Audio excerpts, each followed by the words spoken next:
It is really with the greatest of pleasure that I welcome everybody here today for the launch of Fairer Victoria 2008, Strong People, Strong Communities.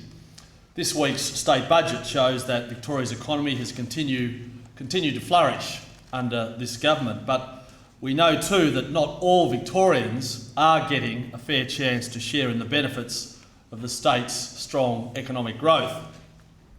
Entrenched disadvantage in our society not only affects the lives and aspirations of individuals, but also hampers Victoria's ability to achieve strong economic and productivity growth needed to ensure our future prosperity. We cannot afford to allow disadvantage to continue. The costs, both economically and socially, are considerable and unnecessary. As a Labor government, we are committed to addressing disadvantage, not just because it's good for the economy, but also because it's the decent thing to do. It now gives me the greatest of pleasure to introduce the Premier, John Brumby, who will officially launch this important strategy.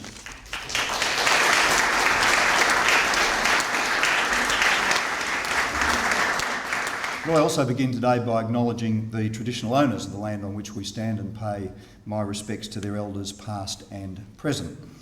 Our government's aim is to make Victoria the best place in Australia, the best place to live, to work, to invest, to raise a family.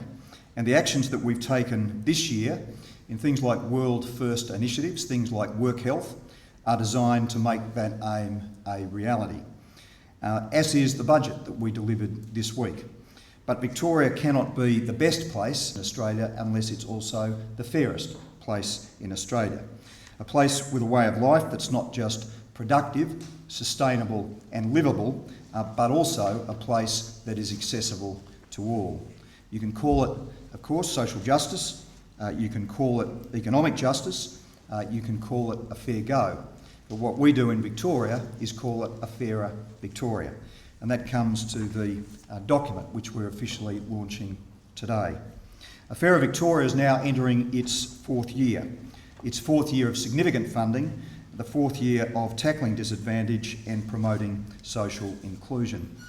This week's budget commits a further $1 billion over 5 years to a Fairer Victoria. It brings our total commitment to $4 billion since 2005. A Fairer Victoria 2008 provides the platform on which our government can continue to effectively tackle challenges, things like social inclusion, and ensure that all Victorians have access to the opportunities that our state has to offer. So I think it's a great document and it's a great package, and I think it'll make a difference, and I would now like to ask Peter Batchelor if he would say a few words as well. Thank you very much.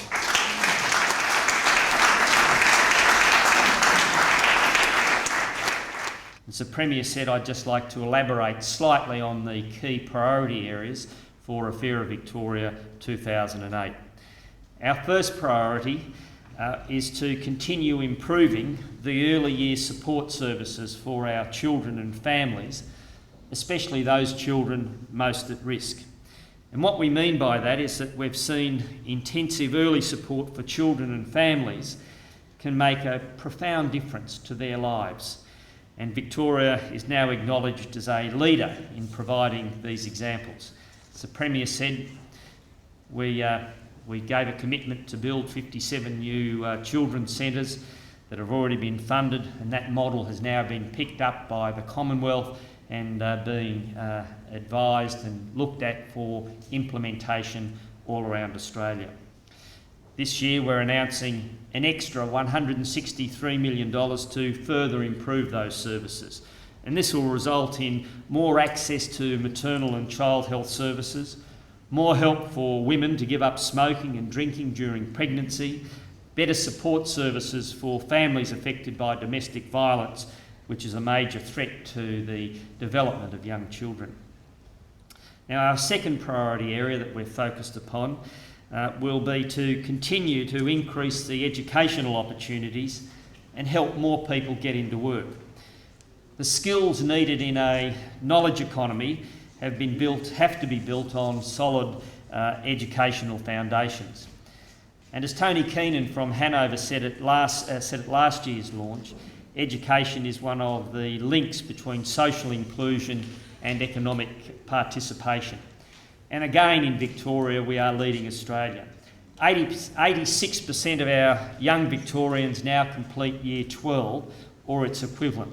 Now, this is the highest rate of any Australian state, but we need to do more. There are some people who aren't achieving that standard. And that's the message we've heard clearly from all of you. So this year, we're announcing more than $218 million to extend these achievements, starting in our schools. And part of that investment will create more than 60 new school improvement leader positions to help schools work with high-need students. High-need students need extra help, and we're going to provide that through these 60 new positions. We'll expand the student support program that provides targeted support to high-need students. We'll extend and expand our literacy improvement programs through increasing our teams, whose work is really important because that work that our literacy improvement teams do dramatically improve literacy rates amongst struggling students. And we'll also fund specific support and homework programs for refugee students. Our third priority area will be to improve health and community wellbeing. There's a strong link between poor health and poverty. This year, improving health and wellbeing is the biggest single area of funding in Affaira Victoria, with an extra $400 million. Disability is a major focus of this investment and will dramatically expand the range of individualised supports available for people with a disability. And will also expand individual support packages to help people stay in their homes or in a community-based accommodation. Our fourth priority area in this year's Affaira Victoria is to continue developing livable communities. Livability attracts people. It attracts investment and therefore attracts jobs to Victoria. But some people are missing out on the benefits of a community where they feel safe, where the services are affordable, and where there are work opportunities and affordable housing.